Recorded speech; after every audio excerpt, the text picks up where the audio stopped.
Mentally torture. I would say it like that. An Oakland man has been in ICE custody for more than 3.5 years and continues to fight for his freedom. A judge has ordered his release not once, but twice. But as KTVU's James Torres tells us, that man is still detained. There is nothing unusual about this neighborhood in Oakland. Hi. For Flor Cruz and her mother Lucia, home is where the family is. But not every family member is home. Everybody just hoping that he's get out of there, someday soon. Flor's brother, Walter, is a detainee at the Mesa Verde ICE Processing Center in Bakersfield. He's been there for more than 3.5 years, making him the second longest held detainee from Northern California. As many mothers that has sons in jail must feel, it's not easy to have your son in jail. Walter has a history of gang involvement. Bullied by gangs in El Salvador, he immigrated to the Bay Area to escape. Here, he was the target of the MS-13 gang, only to join them, he says, for his own protection. During a gang roundup in 2008, federal agents arrested him and placed him in solitary confinement. He was acquitted on all gang charges 3 years later. The United Nations has found that over 2 weeks of solitary confinement is excessive and can have significantly harm people. Walter spent 3 years in solitary confinement. Raha Georgiani is an immigration lawyer with the Alameda County Public Defender's Office. She now represents Walter. Georgiani says the years of confinement led to Walter's alcohol addiction, and over the course of 6 years, he picked up 5 DUIs and served time for each. After his 5th sentence in 2017, he was detained by ICE. He sat inside Mesa Verde since, facing the threat of deportation.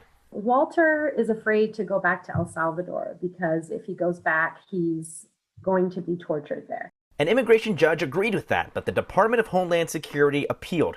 And according to immigration law, as long as DHS asks for an appeal, a detainee continues to be held in custody. There is no limit to how many times they can appeal. Walter's case went back to court where he won again. DHS appealed again. It's like a mentally torture. I would say it like that. Walter's life at Mesa Verde isn't easy. Video calls are the only way he keeps in touch with family and his attorney. He tested positive for COVID-19, a federal judge calling the facility conditions abominable. And to keep busy, Walter draws. I was little when he sent me this. I was in El Salvador. This is just, I think, some type of princess that he draw. His lawyer now putting her own pen to paper. Her lawsuit says the Immigration Board, DHS, and the Department of Justice poorly handled Walter's case. She asks Walter be released from custody, saying keeping him detained is cruel and unusual punishment. What is happening to Walter can be classified as a form of terror and torture. He's being indefinitely held, and no one can tell him whether or not at the end of this he will be in this country or that, and no one can tell him when that decision is ever going to come. Georgiani hopes Walter's story is seen by the Biden-Harris administration. His family hopes for good news, but hopes aren't high.